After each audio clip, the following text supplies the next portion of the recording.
Shh, shh.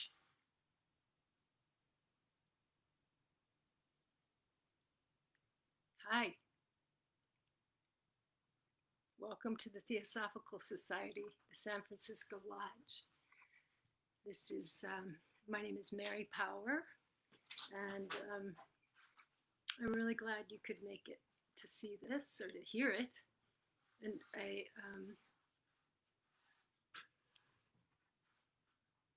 I want to tell you that I miss you. I miss you all.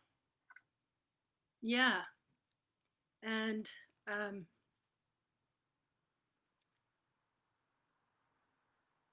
I think the name of this talk is Alignment in the Multiverse. And I want to begin with some of you are new to what theosophy is. And I started my journey in theosophy when I was 18. And I think it's easiest to say that theosophy, as H.P. Blavatsky has said, that's her, that somebody asked her, what is theosophy? And she said, common sense, a sense of humor, and more common sense. So here we are today in a mad, mad world. Was it always a mad world? Probably. But right now, I think things are moving very quickly. And I think many of you would agree with that. And if you don't agree, that is, of course, fine, because it's part of something that theosophy is. Your startup disk is full. That's okay. Sorry. I don't know what that means, but hopefully that's not going to be an issue. Let me just get that out of the way. Okay. So at our lodge, we don't mind disagreement. And we're not very, we're very kind people. And we welcome you. We welcome everyone because we've received the same welcome. But if there's disagreement, we have communication and we allow that to happen because curiosity is imperative to learning, to growing. And this is ultimately our existence is a spiritual existence. Now, you might not have touched into that yet, and many of you have. And it never stops. It's not like, oh, now that I'm, 79 years old, I don't have to be spiritual. I don't have to learn anything anymore. I don't have to be curious. I can have my opinion. Well, there's a certain thing about having an opinion. And it's important to have an opinion because you have to stand for something or you fall for everything, right? We've heard that one, and we're hearing it more and more because it's true. We have to stand for something, but our opinions, our strong opinions, they are not in exchange for fact. So if we can do some research and look at what is happening, not even to yourself, and say, wow, my health sucks right now. That's like a fact. Or I'm exhausted. That's a fact. Or there's war around the world. So we have to be aware of what the facts are and then base our opinion accordingly. Sometimes what happens is we have a strong opinion and we don't have any factual basis. And so we've built ourselves a little wall where we can't communicate. where there's no more room to have a communication, no more room to have a conversation, even if we disagree, because your opinion is so strong that there's no breath, there's no there's no air. So no one wants to be around somebody like that. It's like toxic waste, and it's not healthy to be around. So if you choose to have that kind of an attitude for yourself, that's okay. That's your choice, but don't wonder why you're all alone and no one wants to be around you. Now you might have people who love you, and I hope you do. I hope we all want people who love us. I want to be loved. I want to be loved by you, anybody else but you, right? Okay. So let me. So that's what we're gonna start with, the common sense, right? So common sense is not only reliant on fact, but it's reliant on research, and it's reliant on our brain. It's reliant on our survival experience as well, and it's reliant on cause and effect. So there's one of our friends who they've passed away. He was in vaudeville, and his name was Joe Miller. And he, for years, he used to say, this earth is a kindergarten.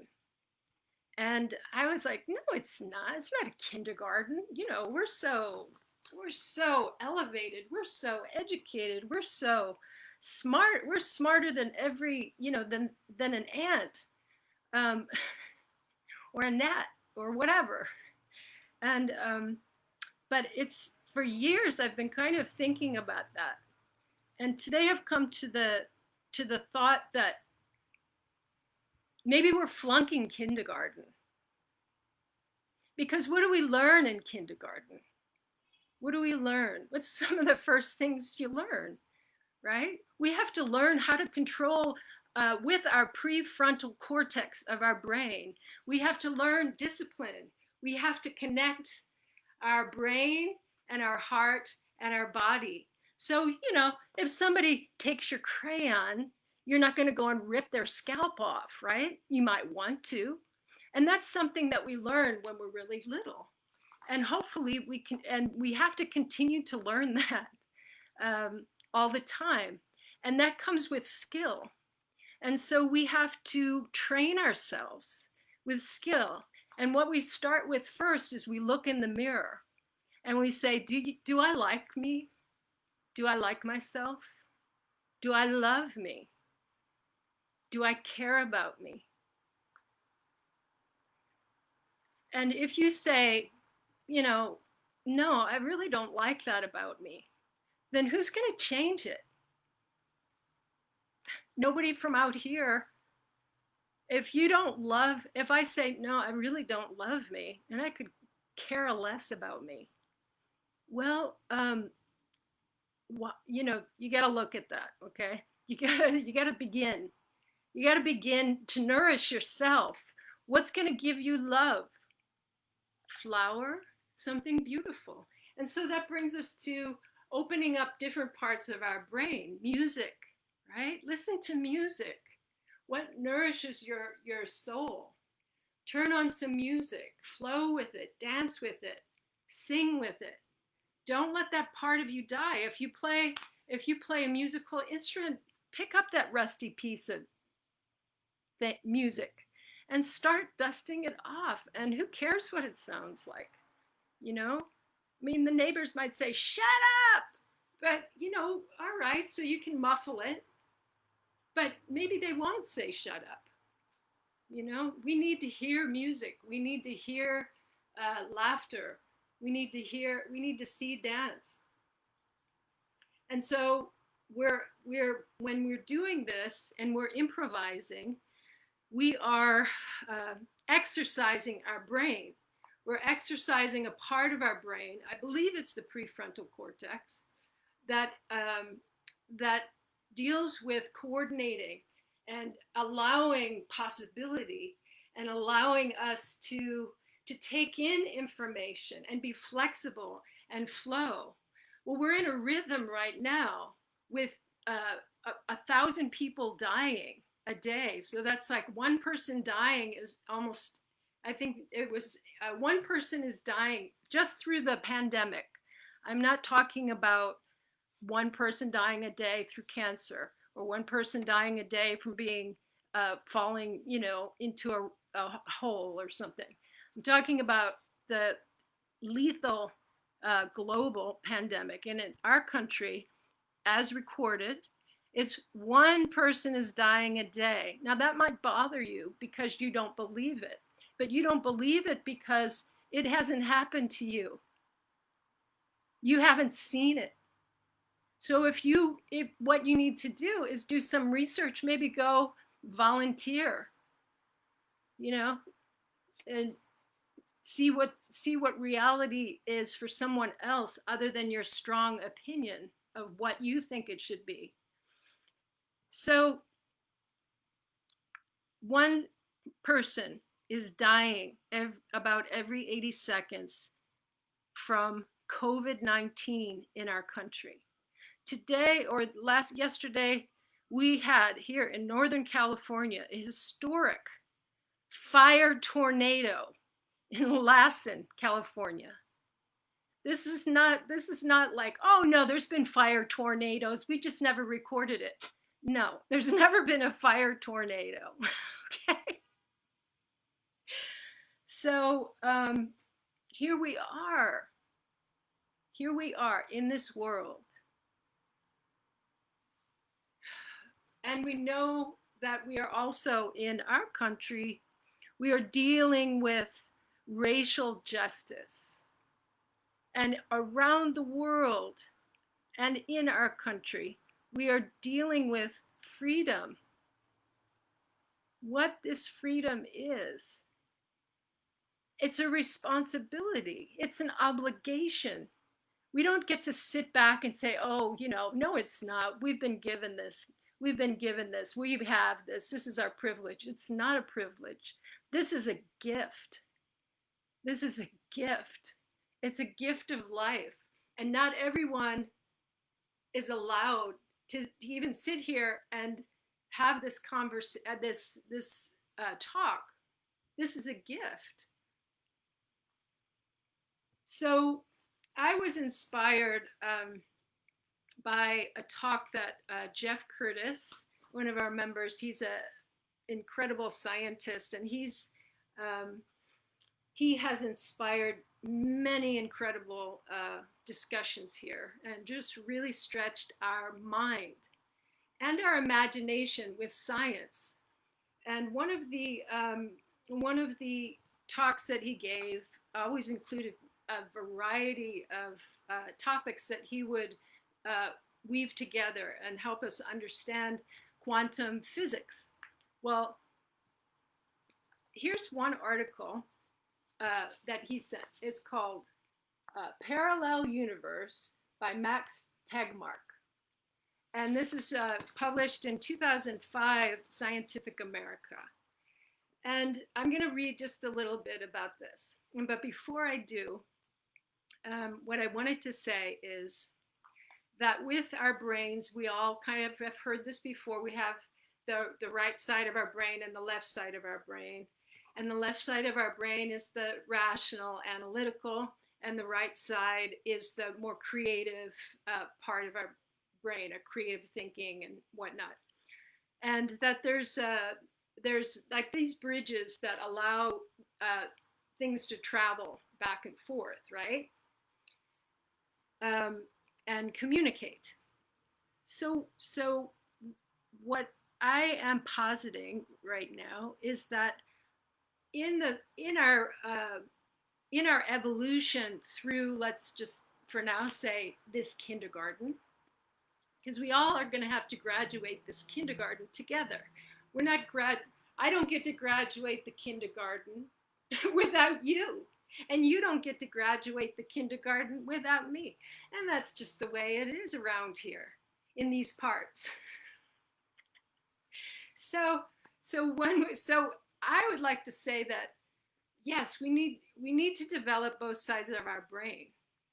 We need to develop the analytical side and the rational side so that we don't yank somebody's hair out if somebody says you're weird, okay? And we also need uh, to develop the creative side and our imagination. Now, both of those sides of our brain are very important, and I believe, in my feeling, the left side of the right side of our brain, which is the creative side, and it crosses over to the left. But the right side of our brain is needs a little bit more TLC and a little bit more encouragement. Because the way that people tend to use the right side of their brain is for like revenge or, you know, things like that, you know, things that are like not going to be bringing you to the highest level, right?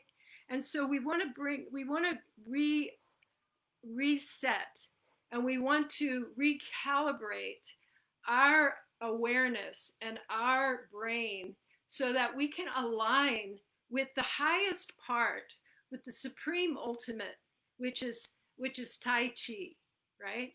So in Lao Tzu, in the I Ching, Tai Chi is the supreme ultimate, and from the supreme ultimate comes the duality, the yin and the yang, and from the yin and the yang come more the next level down. And I'd have to look at my notes to give you that. But you know then that that those break off and they keep breaking off until you get 64 hexagrams out of the deal. And in the hexagrams, you have a variety of worldly possibilities that play on each other and have an openness to them that is not locked in, that is not linear. So we're not, if we just use the right side of our brain, we're walking a straight line most of the time. And if you just walk a straight line, you're going to come into a brick wall. And that brick wall is probably, I'd like to say, your strong opinion. And so someone is going to tell me and say, yeah, you've got a strong opinion and it's not based on any fact. But the thing is that it is based on fact. This one is a wonderful book I'd like to introduce to you. It's called The Authentic I Ching, and it was actually translated by this incredible man. His name is, let's see if I can get this. Okay, there it is. Okay, this is Henry Wei. Henry Wei was a member of our lodge, of the San Francisco Lodge. And I met him when I was 18, 19, 20. And he would come here and play the piano. And I would clean the lodge. That's what I did. I cleaned the lodge, just, you know, because. And he would play the piano. And we didn't speak much to each other. But I really respected him. But anyway, so I'm going to back up. I'll come back to this in a second. So, Parallel Universes, Max Tegmark. So I'm going to read this because it's pretty far out. And I guess I have one more thing to say about this, but first I'll read it. Okay, let's see. I got to take these guys off.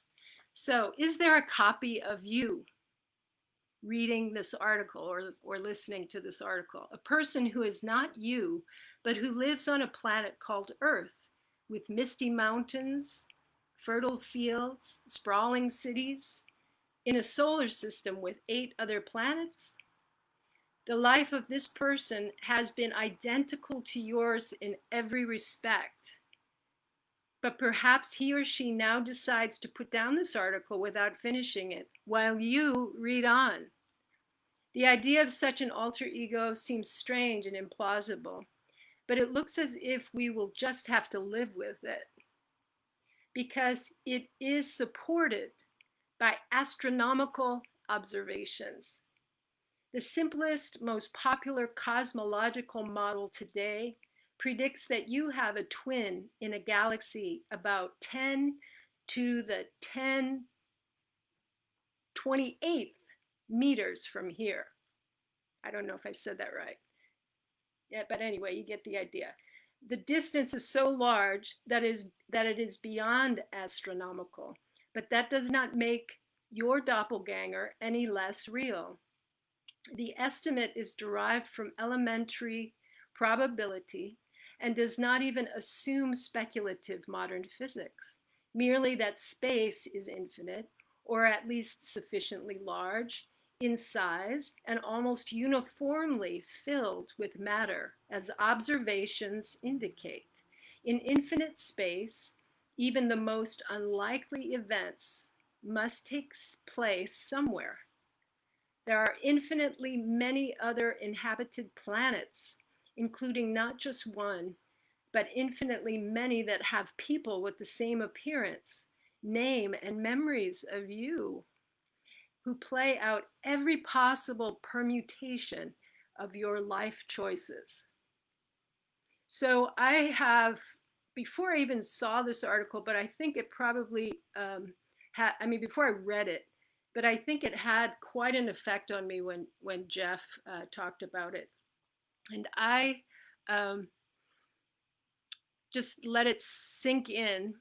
And over years, I started thinking about my doppelganger. And I started thinking that throughout my life, people said, you really look like this person, or you look like that person. Or I always look like all these people. So I decided that I had many doppelgangers. You know how some people say, you broke the mold. I don't think I broke the mold. I think the mold is being used. I think there's people coming out of the mold, but I'm connected to them. And I know this sounds very odd, but I do, at times I speak to them because I feel like on this level of communication, and if they're me at this time and this particular these layers of life that we are really unaware of, but we can communicate. I talk to my connections, and I say, you better be doing good, because I'm working my buns off, and you're probably having a lot more fun than I am. But you better be doing good, because that's what you got to do. And so that's what I do. That's what I do. There's more to this article. There's something else that I wanted to uh, bring up regarding this particular concept. And there's arguments to this, by the way, in the science field. But the arguments are not so much of what I read. The arguments are how many levels. That's the argument, not if this is real. The argument is how many levels of the multiverse are there. So it's not, is there a multiverse? There's a multiverse. So here we are. Here we are. Our minds are being expanded in so many ways. And so many people cannot handle this on so many levels. And what do? We don't, it's kindergarten, right? So it's like, do what you can, be kind, look in the mirror. Do you love yourself? If you don't, why? What do you need? What do you need to feel loved? Do you like yourself?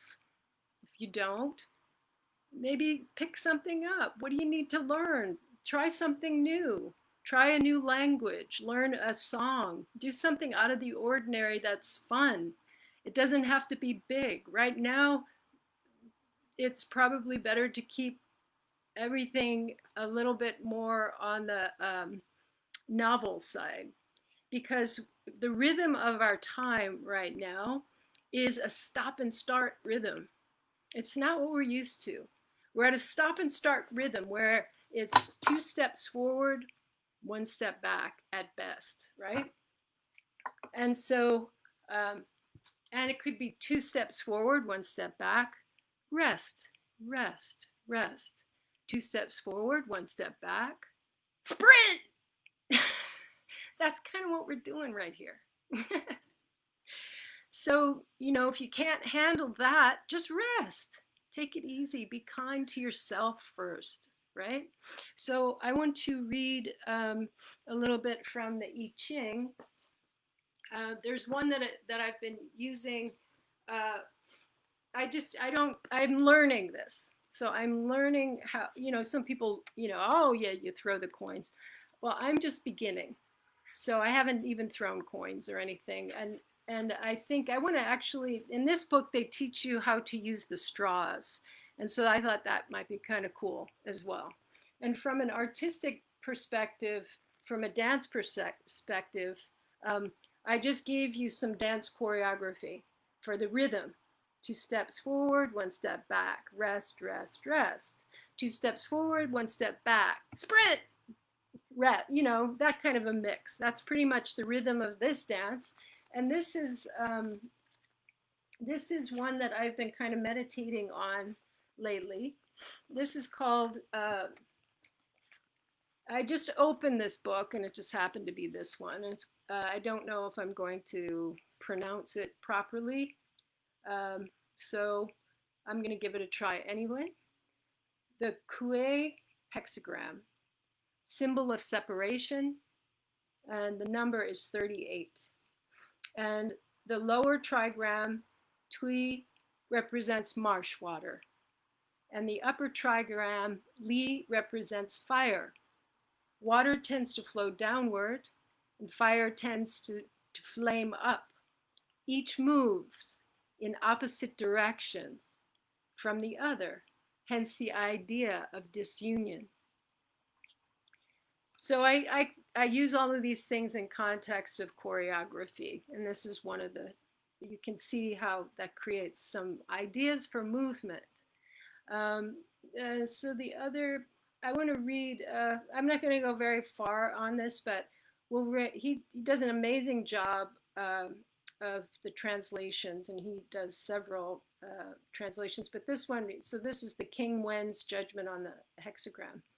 The hexagram indicates good fortune in attending to small tasks. In times of disunion, the central authority or consensus necessary to the successful undertaking of any great task does not exist. In times of disunion, the central authority or consensus necessary to the successful undertaking of any great task does not exist. In such a situation, the superior one knows the wisest course is to turn efforts to cultivation of small matters, nurturing seeds that may later lead to reconciliation and union when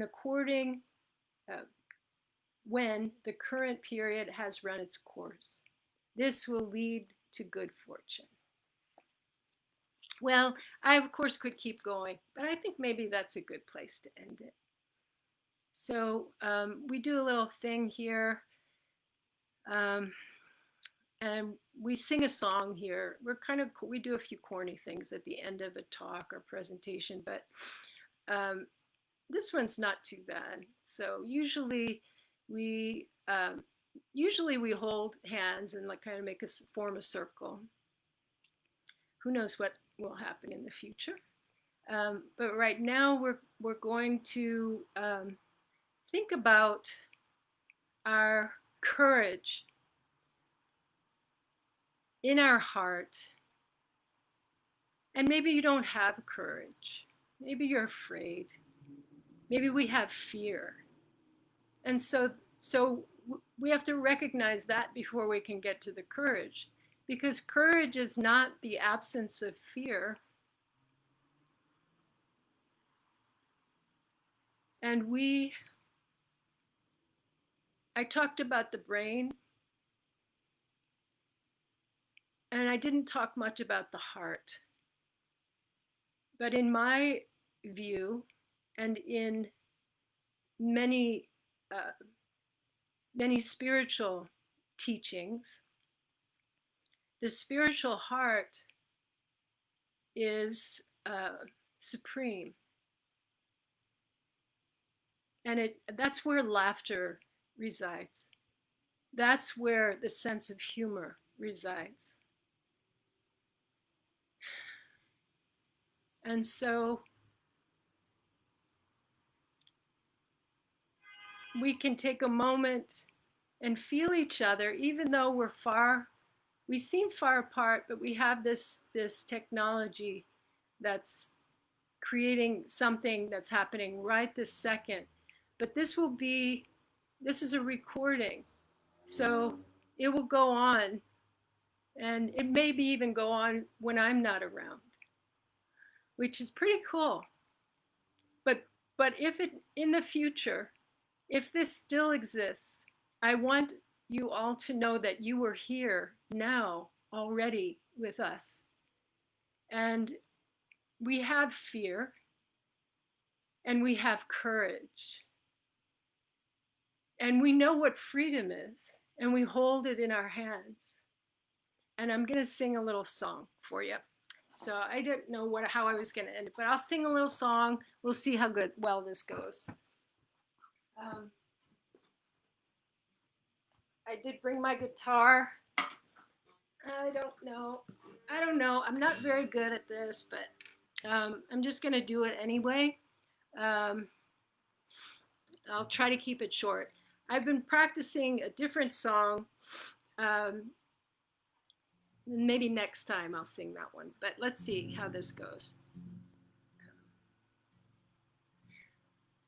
Okay, here we go. Freedom, oh great freedom, freedom that I know, freedom, oh great freedom, freedom, hold it in my hand. Here I am in the promised land, with the free and the brave. Oh, great freedom, watch over us.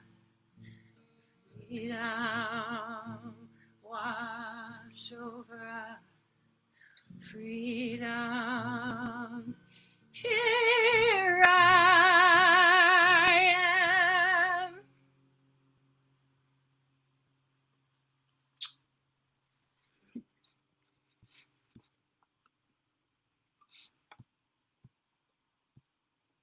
So, bye.